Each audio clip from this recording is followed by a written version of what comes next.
कांग्रेस ने फतेह किया Shimla. Exit poll के दावों को पलटते हुए अपने दम पर स्पष्ट बहुमत किया हासिल। 68 में से 36 सीटों पर कब्जा। नहीं चला धूमल का फील गुड फैक्टर, खुद जीते लेकिन पार्टी हारी, स्थानीय मुद्दे रहे हावी।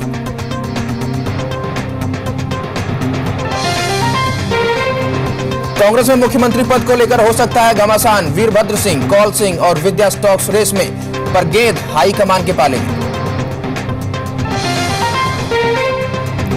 जीत और हार के रिकॉर्ड की रेस में कांग्रेस रही अव्वल। रोहडू से मोहनलाल बरागटा सबसे अधिक तो कसौली से विनोद अग्निहोत्री 24 वोटों से जीते। जीत के जश्न में डूबे कांग्रेसी कार्यकर्ता। प्रदेश भर में दीपावली का माहौल। बीजेपी के खेमे पसरा सन्नाटा।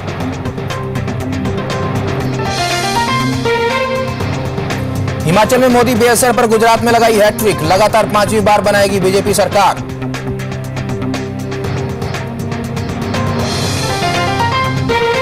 अब दिल्ली दूर नहीं, प्रधानमंत्री की कुर्सी मोदी का अगला लक्ष्य। नजरें टिकी 2014 के चुनावों पर।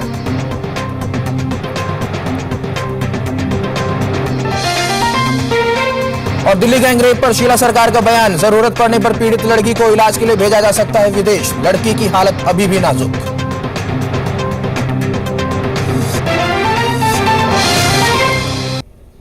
नमस्कार, जी हिमाचल के सभी दर्शकों का स्वागत मिशन शिमला 2012 में हमारी खास पेशकश, जिसमें लगातार हम अपने दर्शकों को हिमाचल की सियासत के मैदान की हर गतिविधि दिखाते रहे। 36 का आंकड़ा, वैसे तो ये बहुत अजीब सा आंकड़ा होता है, लेकिन आज ये आंकड़ा सही साबित हो और खुशियों वाला साबित हो रहा है कांग्रेस पार्टी के लिए। दो तस्वीरें सबसे पहले हम अपने दर्शकों को दिखा रहे हैं। कहीं खुशी कहीं गम। कांग्रेस जहां खुशियां मना रही है और वहीं दूसरी तरफ भारतीय जनता पार्टी गम में डूब गई है, क्योंकि हिमाचल का जनादेश भारतीय जनता पार्टी की सरकार के खिलाफ गया। बहरहाल खिलाफ गया या कांग्रेस को कहीं ना कहीं फायदा मिला, इस पर भी चर्चा करेंगे। खास मेहमान हमारे साथ मौजूद हैं इस वक्त। हमारे साथ हिमाचल लोकहित मोर्चा, जिसे तीसरा मोर्चा माना जाता था हिमाचल में, उसके प्रतिनिधि के रूप में शिमला के डिप्टी मेयर टिकेंद्र पवार जी मौजूद हैं। पवार साहब बहुत बहुत स्वागत। और हमारे साथ कुलदीप राठौड़ जी मौजूद हैं, कांग्रेस के महासचिव हैं और वरिष्ठ प्रवक्ता हैं। कुलदीप जी, आपका बहुत बहुत स्वागत। साथ ही इस पूरी चर्चा में एक पैनी नजर हिमाचल की विधानसभा चुनाव पर हमने रखी। हमारे संपादक संजय वोरा, जी पंजाबी के संपादक, हमारे साथ मौजूद रहेंगे और बातचीत अगर शुरू की जाए।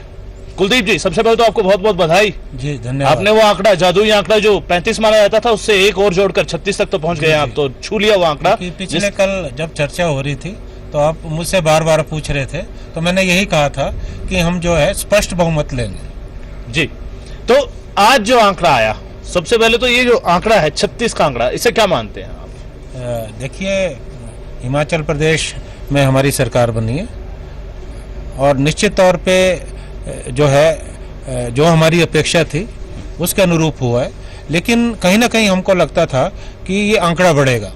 हमारी ये उम्मीद थी कि हम 38 और 40 तक हम जो है पहुंचेंगे, लेकिन फिर भी जनादेश है और हम हिमाचल प्रदेश की जनता का आभार व्यक्त करना चाहते हैं, धन्यवाद देते हैं कि हिमाचल प्रदेश में दोबारा से कांग्रेस को सत्तासीन किया। जी कुलदीप जी, शिमला से लेकर दिल्ली तक और दिल्ली से लेकर पूरे देश तक, अब सवाल एक ही है, हिमाचल का मुख्यमंत्री कौन?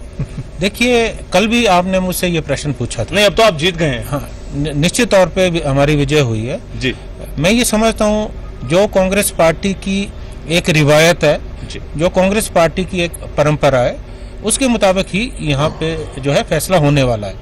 हिमाचल प्रदेश में श्री वीरभद्र सिंह पार्टी के अध्यक्ष थे, उनकी अध्यक्षता में जो है यहाँ चुनाव हुआ।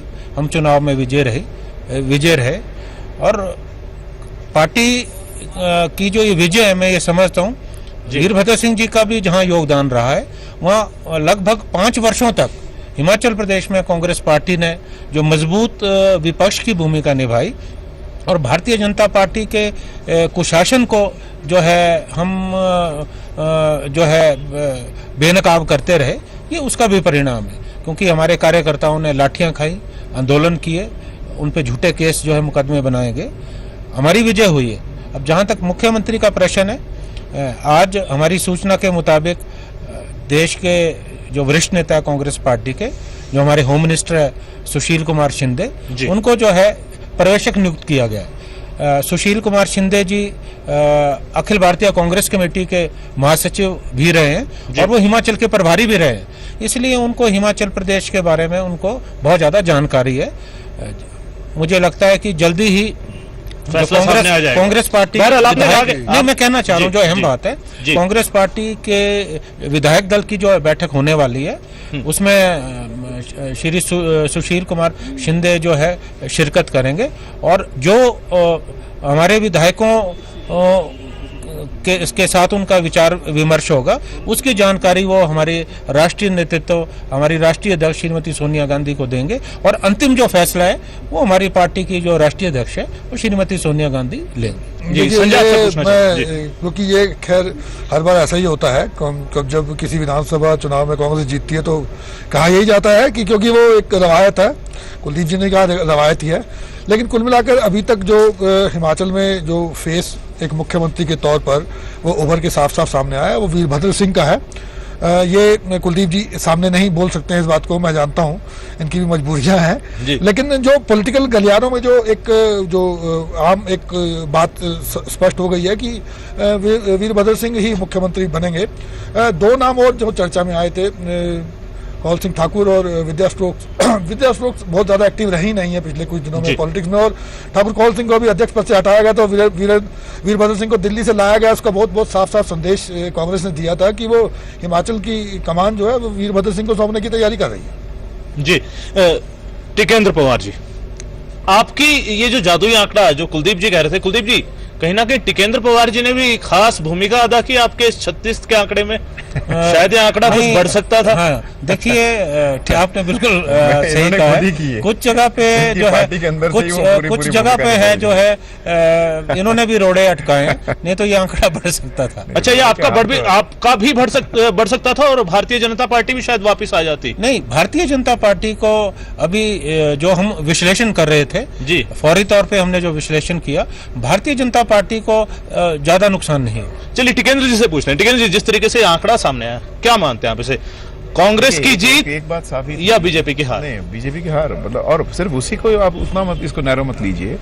एक बात साफ थी कि भाजपा जा रही है, हालांकि कांग्रेस का पूरा आप अगर सेंट्रल देखेंगे हालत, गैस लो और लो, तो कांग्रेस के खिलाफ है वोट, और बड़े, क्योंकि आप जो पोस्टल बैलेट शुरू में गिनोगे, शुरू में आप देख रहे थे तो एकदम कांग्रेस के खिलाफ ट्रेंड आ रहा था। वो एक नेशनल पर्सपेक्टिव में हमारा फौजी और लोग वोट डाल रहे थे तो उससे नजर आ रहा था।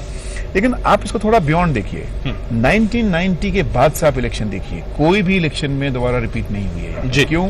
क्योंकि वो है वो जो पूरा नव उदारवाद का रास्ता दोनों पार्टियों ने इख्तियार किया है। कांग्रेस ने भी वही नीतियां, भाजपा ने भी।